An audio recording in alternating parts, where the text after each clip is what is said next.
I'm only talking to American girls, so I have to swim through this fucking ocean of obesity and what's it called? These girls feel like Or entitlement. It's fries. ridiculous levels of entitlement. I still agree that they'll have sex on the first date, but it's just like it's going back to what you said before, Casey. Like for me, I almost exclusively go out with girls.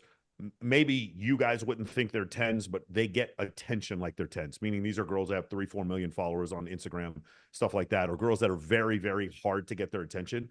And in these situations, when I let them make things sexual, or if I have the bigger, better deal, or if they feel enough psychological pressure from other women like approving of me through pre-selection or mate choice copying, those are the times when I end up sleeping with the girls who are tens on the first date. That's usually what happens. But like what Marcus is talking about before, I'm usually talking to girls who initially don't like me, and I make them like me. I generate attraction through different cues in evolutionary psychology. So from that standpoint, while I definitely agree that if I went through and made every date sexual, I would definitely have some success. There are some girls who are so entitled that it's much easier for me to let them make things sexual, and then for them to also see that my ex-girlfriend was like a world-class bikini model. That also helps me with them.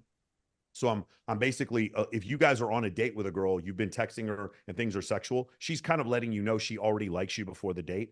Casey, I've been on dates with girls where like the girl, like in her mind, I have no shot because she's so fucking in her mind, she's so entitled and attractive. It's just an American thing. And even then, I'll end up sleeping with her on the first date because she's like, wow, I didn't realize how scarce this guy was, or what I had to do to keep his attention. So that's the only reason why I would say I don't try to make things overtly sexual on the first date. So the first of all, I don't think that a woman hooking up early says anything about her quote unquote quality, right? I just don't think through that frame. I've met great women that wanted to withhold and wait on sex. I've met great women that wanted to have sex quickly. So a woman's you know, sexual uh a woman's sexual promiscuity is not something that I'm judging, right? Number two, Michael brings up a good point. It's not whether she's a mid girl or like a super hot girl, right? That's another frame that I try not to get into, but it's what she thinks of herself. There's evolutionary psychology that has shown that when a woman thinks that she's more attractive relative to other women, she behaves differently when selecting mates. And there's a whole bunch of nuance to get into on that. So it's not necessarily is she a 10? It's does she think she's a 10, or does she think compared to other women that she's a higher ranking woman? That's when you're going to see some behavioral differences. Um, Again, I want to save maybe some of this stuff for the debate, but Yeah. yeah. Yeah, the Yeah. thing is, guys, if I was going to rate women, I don't rate them on their physical attractiveness anymore. I rate them on the level of stimulus they need. And because I live in Las Vegas and I spend a lot of time in Los Angeles, the women I'm around need so much fucking stimulus that it works against you if you don't have the stimulus to provide them. But if you do, or if you know how to create it, then it works very much in your favor. My ex-girlfriend, she was a bikini model from Frog Level, Arkansas, that did not have an Instagram, and she was 20 years old when I met her. So very, extremely attractive, extremely low levels of stimulus that she needed, and that's why it worked for us for 2 years. With other girls, it's like I know very quickly, like insanely hot. I know that if I always have the key to the VIP, I always know the best parties to go to. I'm going to be able to sleep with this girl very easily, but I also know her necessity for stimulus is not makes her a very poor partner long term. Mm, interesting. Yeah, and yeah, I mean, I agree with you guys, and also I think our perspectives are a bit different. I think we're operating at a bit of a different level. I think we're closing on the first date a lot more than the average guy. But yeah, and when I said high quality, I meant more on looks. But I do look at like personality and all that stuff now. Especially now I'm 36. I'm getting old, so I need to make a baby within the next 4 years. So I really got to pay attention to all that stuff. I'm engaged, man. I'm hoping for that in the next few years as well. So a lot of what I'm talking about has been my experience in the past. So when I speak in present tense, really I'm putting myself in the past and remembering what it was like in that present moment. So I am typically not going for it on the first night. I'm Yeah. open-minded to it. When I go into an interaction, when she's ready, she's ready. If she's ready and I'm ready and it's night one, I'm open to it, right? I've just found that generally speaking, it's not the way to go. My goal is not how do I get this woman on night one. So that's another piece of advice I would give guys watching this that want to know how can they get more hookups on night one. It's kind of don't have that idea so fixed in your mind. You know, focus on playing the game. And if it happens to be night one, great. And if it doesn't, well, you're probably falling into a better pattern, in my opinion, anyway. And again, no judgment toward the women that want to do it on night one. No judgment towards guys that want to do it on night one. Feel slut shamed. I've just, yeah, I can't. no slut shaming. Exactly. Marcus, I can't believe you feel- want to have sex with women on the first night. Listen, I'm going to this is slut fucked shame up. you. I can't I believe you thought would this was do a that. safe space. That's so crazy. I thought it was a safe place. This is, I'm going to go cry in the corner. Yes, listen, dude. Thanks, Eric. Listen, I have game. I'm a pretty fucking cool guy. If a girl wants to sleep with me on the first date, and I'm the first guy she's ever slept with on the first date, I'm used to it. Like they should. I'm pretty awesome. I don't blame women for not wanting to have sex with men on the first date because most dudes are fucking weird, and I'm not. So that it's not confusing to me. Michael, I want to ask you to shift the topic a little bit. You spoke about attention and its relative effect on the way you see like short term and long term. Can you talk about that in terms of the long term, like how you see attention the girls require? So there's two different things. First off, this is my anecdotal experience, and then I started looking for other data, like in evolutionary psychology, on this concept. So if for men, by the way, it's the same thing for men. When you show images of non-contextualized, sexualized images to men, they find their partners to be less desirable. This is a study. It's an Evolution of Desire by David Buss, and they go over this concept. For women, it's a similar situation. If women need more, if they need more stimulus, then we'll use the extreme example. You guys see these photos of women paying Chris Brown $1,200 to take a photo with them. This is a type of situation. You guys know inherently a woman that would pay Chris Brown $1,200 to take a photo is a terrible, terrible partner. Because what's going to happen is she's more likely to need stimulus. And when Chris Brown, Tyga, Michael B. Jordan slides in her DMs, she's more likely to answer those questions. There's a huge fitness model that I'm dating that I'm seeing right now. And I'm sitting at dinner and she got a call from Donald Trump Jr. And I was like, and she picked up, she's like, oh yeah, Donald Trump calls me every once in a while. And I'm like, the fact that she would require that much stimulus makes me kind of think that she's not going to make a great partner.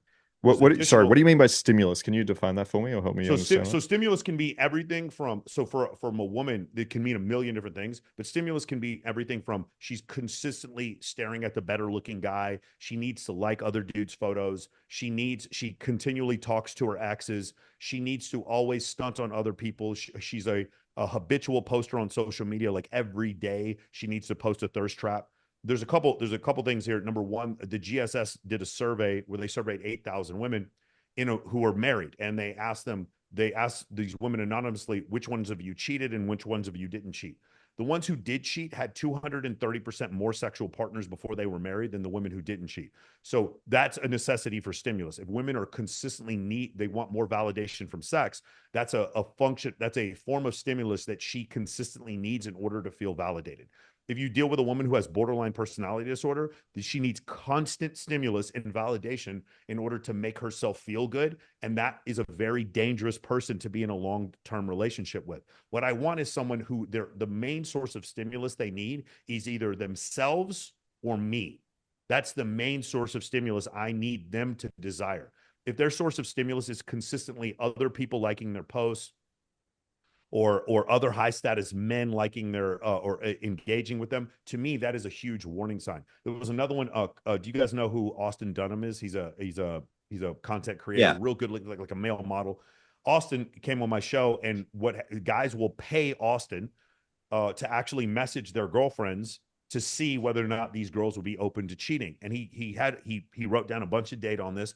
And the thing that he found was that the girls who posted more thirst traps and the girls who posted more like lascivious photos were far more likely to answer his messages and far more likely to meet up with him on a date. So again, women who needed more stimulus were more likely to stray, and women who've had more sexual partners before they were married, because their ability to imprint is lessened because they've had more sexual partners, are more likely to stray. For me, the number one concern of a long-term partner is going to be loyalty. And so it's going to be harder for her to be loyal if she is more attuned to different stimulus from other people. There's always a bigger, better deal to pull her away. What I want is a woman who's obsessed She's like, the best thing in the world is for her to lay on the couch with me and the cat and watch Netflix. She needs no greater stimulus than that. That is a girl who's probably less likely to stray. Whether is what I don't want is Megan Thee Stallion. I don't want Cardi B. I don't want Nicki Minaj, where it's like, I need the bag and I have the money. And like you guys saw the video recently where Cardi B is like bragging about cheating on Offset. Did you guys see this video? She's like literally bragging about how she fucks other dudes behind his back. And it's like, this is an extreme narcissistic level of a necessity for stimulus. I want very low levels of stimulus. Now, here's the part, right? Here's the problem. Which type of girls need less stimulus? A lot of times it's younger girls. And so this is where we get into the, oh, Michael, you're 47 and you date 20-year-old women. A lot of times I'm going to date 20-year-old women because they have less baggage that they're bringing along with them. They tend to need less stimulus at that point, and so they tend to be safer bets. That's just what I've seen. I'm not sure. Like, I'll share my opinion on this. I agree. Like, I feel like girls that are just seeking external validation and don't really have any self-worth, and they just view themselves as like whoever popular they can be around, or whoever like DM them or some shit. Yeah, obviously, I think they're awful partners, right? Younger girls, like, I feel are probably more like this. Like, I feel like a girl is a little bit more older. I'm speaking on the averages, obviously. Is probably going to be a little bit more grounded, or at least you know what to expect. I feel like a 20-year-old can change so much in 5 years, whereas a 26-year-old probably doesn't change as much. Now, I'm not saying that I don't like younger girls. It's just I think when picking a partner is probably something to keep in mind. The lay count, I think if you're comparing it to like a virgin girl, it's something like you're 16 times more likely for that girl to cheat or some shit. If you're comparing it to the average, I think it's like 16%, which is what I had down in my notes from earlier. So yeah, I think it's important to look at lay count, but I think guys, when they worry about cheating, focus way too much on it. I think like looking at, as you said, loyalty. Like, does she lie to you? Does she lie to her friends? How does she treat them? Has she ever cheated Does she lie before? for no reason? The big one is, does she lie lie for no reason? No reason. Yeah, That's the exactly. big one. She lied when there was no reason to lie. That is the biggest red flag to me. Yeah. And then there was a massive study that looked at cheating recently. And they said like the biggest thing is like basically everything interpersonal. The biggest predictor of cheating is how satisfied people are in their relationship, which kind of sounds obvious. But I think for most guys, if you're worried about it, just make sure you have a good relationship. So this is going to follow like all the principles of like not chasing too hard, keeping the power, like understanding how to communicate with your girl. But like if the girl's satisfied in the relationship, for the most part, she's not going to cheat. Like that's just something you have to keep in mind. But I think all these little red flags are important to think about as well. But yeah, I agree if women are just like externally validated, like these girls that are fucking on Instagram all the time and, you know, constantly worried about like what photo shoot they're getting done and what they like, if they're spending time with you and they're more worried about that, I think that might be a good short-term partner. Could be a lot of fun. But yeah, like a long-term partner or anything would be great. I agree with that. And for everybody watching at home, if you're wondering like how to identify, sorry, who these high stimulus girls are, these like terrible partners, they tell on themselves through social media like you wouldn't believe. Yeah. The Dubai trips, the lewd photos, you know, showing a lot of skin, twerking, showing their ass. They are a hostess, yet they're wearing $1,500 red bottoms. They're always out in the most 5-star places. Their story highlights are Paris, Dubai, Rio, Turkey, etc., Istanbul, here. And again, you know that they're a hostess. What else? What else do they have on their Instagrams? Like to be fair, it depends where they come from, right? Like you could have like an American girl that has a business, but yeah, if she's some random fucking 20-year-old, oh yeah, yeah, because all the really really hot 21-year-olds that go to Michael's pool parties are Wall Street traders. So when have you met a hot 21-year-old American girl with her own money? I'm just saying in general, like there are girls. You're absolutely right, bro. I'll tell you a story. Money. I'm walking this girl back to her room, and she's like, "Hey, listen, I got to get up early, whatever. I'm not really sure what's going on." Or like, I'm trying to understand. I'm like, this girl has just really been into me the whole night. And we're walking to her room in the Encore. So you guys know, if you ever walked in the Encore, when you're walking north, there's 2 elevator banks. One of them goes to the normies, the normal suites, and one of them goes to the $2,500 a night suites. And I'm walking her to the normie suites because she paid for her own room. And I know she did because the night before I got her a room during my birthday for fucking MGM. But she pulls me over to the expensive suites. And then, like, I look down at her shoes. It's so funny because what Casey just said. I look down at her shoes and I'm like, dude, those are $2,700 fucking Louis Vuittons.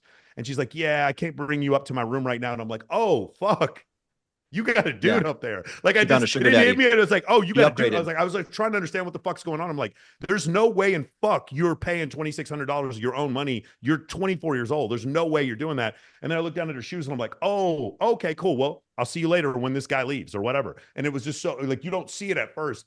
Just like Casey said before, I'm not saying that there has never been a single woman who went to Dubai by herself and paid her own money. I'm just saying it's super fucking rare that shit happens, right? I'm just saying when she's out there wakeboarding, just know that at the end of the wakeboarding trip, she fucked a dude and just be cool with it. That's fine. Just charge it to the fucking game. Move on. But that is the best indicator is their social media, right? Blue check, followers. Yeah. That's so how you know. Michael, I mostly agree with what you've said. I will agree though with Marcus and say that I think that the younger women are typically more the high stimulus ones, right? And they can change in 5 years. You know, it's hard really to say when you. Yeah.